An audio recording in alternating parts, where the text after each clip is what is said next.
میں تو یہ سوچ رہا تھا کہ آپ نے ٹینس بال کھیل کے اتنا اچھا کر لیا تو ٹینس بال کی اکیڈمی ٹینس بال کی ذرا بات کریں. ٹینس بال کو آپ اپروو کریں گے, لوگوں کو ریکمینڈ کریں گے کہ ٹینس بال کھیلا کریں یا نہ کھیلا کریں؟ نہیں، اگر دیکھا جائے اگر میں بھی آیا ہوں تو میں ٹینس بال سے کھیل کے آیا ہوں، یا سہیل تنویر بھی ٹینس بال کھیل کے آئے، لیکن یہ ایک بیسک کرکٹ نہیں ہے. اب بھی میں جب گاؤں میں جاتا ہوں تو تھوڑی بہت بیٹنگ کر لیتا ہوں، وہ شوقیہ وغیرہ. لیکن ایک ٹائم ایسا بھی تھا کہ پروفیشنل میرا ٹیپ بال تھا، آج سے تقریباً کوئی 6-7 سال پہلے. یہ تھا کہ چترال دیر وغیرہ بھی ہم پروفیشنل ٹیپ بال کے لیے کھیلنے کے ادھر لیے جاتے جاتے ہوتے تھے. یہ ہاں جو جی، پاکستان کے اندر ٹیپ بال کاؤنٹی ہوتی ہے نا, ہاں یہ جی بالکل. پلیئر وہاں جاتے پہ ہیں. افغانستان وغیرہ سے بھی ٹیمیں آتی تھیں، تو پورے پاکستان کا ایک ٹورنامنٹ ہوتا تھا تو وہ بھی کافی کھیلے ہیں. ٹیپ بال سکل کیا دیتی ہے آپ کو؟ ویسے اگر آپ سوچیں, بہت آپ نے صحیح کہا, ظاہر ریگولر کرکٹ نہیں ہے لیکن کوئی نہ کوئی تو ایکسٹرا سکلز آپ کو دیتی ہوگی ٹیپ بال. کیا ایسی چیز ہے جو صرف اگر میں ریگولر بال سے کھیلتا رہوں اور ایک بندہ ٹیپ بال سے کھیل رہا تو اس کے پاس ایکسٹرا سکل کیا ہوگی؟ ایکسٹرا اسکل تو یہ ہوتا ہے کہ یارکر اس سے بھی آپ کا اچھا ہو جاتے ہیں، اور دوسرا یہ کہ آپ کی پیس اس سے زیادہ ہو جاتی ہے. اگر آپ 140 میں کرتے ہو تو اگر آپ ٹیپ بال سے بھی کر لیتے ہو تھوڑی بہت بالنگ تو وہ 144 145 تک پہنچ جاتے ہیں. تو اب بھی میں کبھی کبھار، خیر میچ میں تو نہیں لیکن نیٹ میں 2-3 بالیں جو ہے وہ لازمن کر لیتا ہوں. تو اس میں یہ ہے کہ جو میرا یارکر ہے اس کی میں ٹرائی کر رہا ہوں. یارکر جو ہے وہ آپ ٹیپ بال سے پرفیکٹ ہو جاتا ہے؟ ٹیپ بال سے اگر کرتے جاؤ، کیونکہ ٹیپ بال میں تو یہی ہے کہ آپ یا تو سلو ون کرو گے یا یارکر کرو گے،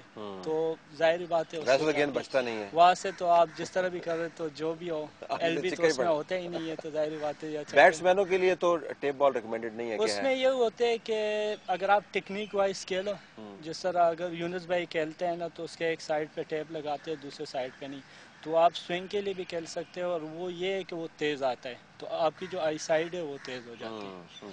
اس کے علاوہ اکیڈمی اب آپ نے بنائی ہے تو وہاں پر اس قسم کے ایکسپیریمنٹس بھی آپ انکریج کریں گے, یا آپ پہلے تو بچوں کو ایک ریگولر ماحول آپ نے فراہم کیا ہوا ہے اسی کے اوپر رکھیں گے؟ کیونکہ یہ اضافی تجربے تو بڑے اہم ہوتے ہیں نا.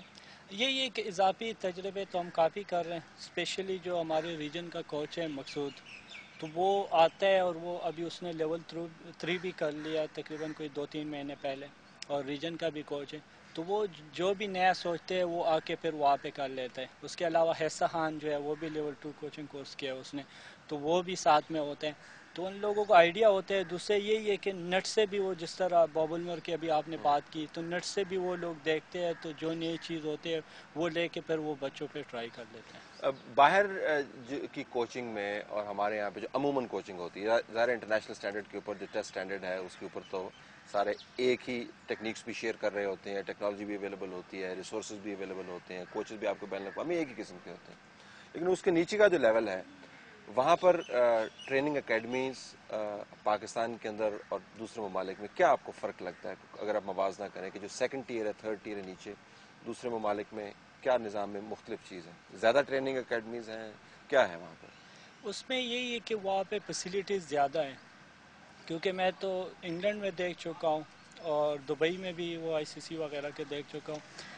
تو اس میں یہ تھی کہ اگر انگلینڈ اور پاکستان کا موازن آپ کر لیں تو یہاں پہ اب میں نے اکیڈمی بنائی ہے تو مطلب ابھی میں تو کوشش کر رہا ہوں، کیونکہ اس میں نے خود بھی کافی ڈونیشن دیے اور باقی لوگوں نے بھی دیے، لیکن اس طرح کی نہیں بنی ہے جس طرح کی میں بنانا چاہ رہا تھا. ٹھیک. کیونکہ اس میں یہ تھا کہ میری کوشش یہی تھی کہ اس میں جم وغیرہ اور یہ ساری چیزیں بنی. تو اب مطلب کوشش میں کر رہا ہوں کہ آہستہ آہستہ وہ چیزیں اب بھی مطلب اس میں کام ہو رہے ہیں. تو جب باہر جاتا ہوں میں اور وہاں پہ دیکھتا ہوں تو وہاں پہ ہر اکیڈمی کے پاس آؤٹ ڈور انڈور سارے جم سوئمنگ پول سب کچھ ہوتا ہے. لیکن اگر یہاں پہ دیکھا جائے یہاں پہ اب صرف ایک MC اس طرح ہے جہاں پہ آپ کو ساری چیزیں میسر ہوتے ہیں، ادروائز باقی کوئی ایسی جگہ نہیں جہاں پہ آپ کو، اسپیشلی اگر ابھی میں رمضان تھا تو میں ایبٹ آباد میں تھا تو وہاں پہ میں رننگ کرتا تھا، جم کر لیتا تھا. ادروائز روزے تھے تو بالنگ میں 2-3 اوور کر لیتا تھا. نائٹ کے لیے میرے پاس کوئی فیسیلیٹیز نہیں تھی تو دن میں ظاہر بات ہے روزے میں اتنا کچھ نہیں ہوتا. تو ابھی نیکسٹ سٹیپ تو ابھی تو میری کوشش یہی ہے کہ اکیڈمی میں جو ہم نے ابھی بنایا تو اس میں ابھی رومز وغیرہ بن رہے، پھر اس کے بعد میری کوشش یہی ہوگی کہ اس میں جم بنے. اس کے بعد پھر کوشش یہی ہوگی کہ اس میں لائٹوں وغیرہ کا بھی کوئی انتظام ہو، چاہے اس میں رمضان وغیرہ میں نائٹ کو پریکٹس وغیرہ کر لے لڑکے تو ان کے لیے بھی ایزی ہوگا. ٹیپ بال ثوابی میں سے اپنے علاقے میں سے ثوابی شہر میں ہارڈ بال کھیلنے کے لیے آپ جایا کرتے تھے سائیکل کے اوپر. ہاں جی بالکل. پھر ایک بریک تھرو ملا ٹیسٹ کرکٹ، پھر اکیڈمی، پھر مزید ٹیسٹ کرکٹ، پھر پرفارمنس. اس سال کی عید جو ہے پچھلے سالوں کی عید سے کتنی مختلف ہوگی آپ کے لیے in terms of ambition, future? ایک ہوتا ہے نا اچیومنٹ کا ایک اپنا مزہ ہوتا ہے، اور ہر کسی کا حق ہے اچیومنٹ کا مزہ لے، کیوں نہ لیں؟ شرمندہ ہونے کی ضرورت نہیں. اچیومنٹ آپ نے کیا تو اس کو انجوائے بھی کرنا چاہیے. کیا فرق لگتا ہے آپ کو؟ فرق تو مجھے کافی لگے گا، کیونکہ میں 4 سال بعد جو ہے عید گھر میں گزاروں گا. تو ابھی میں ادھر ہی ہوں، لیکن مجھے کافی لوگوں نے کہا کہ یار، کیونکہ ہمارے ساتھ ایک روایت بھی ہے نا کہ ہم گاؤں کے لوگ ہوتے ہیں، تو وہاں پہ آپ نے کھانے پہ آنا ہے، آپ نے چائے پہ آنا ہے، اور ایک جگہ ہوتی ہے. کیونکہ ابھی میں نے جانا ہے تو مجھے کافی فون آئے کہ ہم کھانے پہ آنے ہیں، چائے پہ، لیکن میں نے ان کو منع کیا ہے، کیونکہ ہماری ایک روایت ہوتی ہے. عید کے 3 دن جو ہے وہ آپ گھر سے باہر جا ہی نہیں سکتے. وہاں پہ ایک بیٹھک ہوتا ہے، اس میں چارپائی وغیرہ لگے ہوتے ہیں، لوگ آتے ہیں چائے پی کے، گپ شپ لگا کے، کھانا کھا کے پھر جاتے ہیں. تو میرے خیال میں اس سے پہلے بھی میں یہی روٹین تھا، اور اب بھی یہی روٹین ہوگا. لیکن اس سے پہلے یہ تھا کہ فیملی کو ٹائم دے رہا تھا، اور اب یہی ہوگا. اگر آپ ٹائم باہر نہیں دو گے تو لوگ کہتے ہیں یار یہ پاکستان کھیل کے بدل گیا.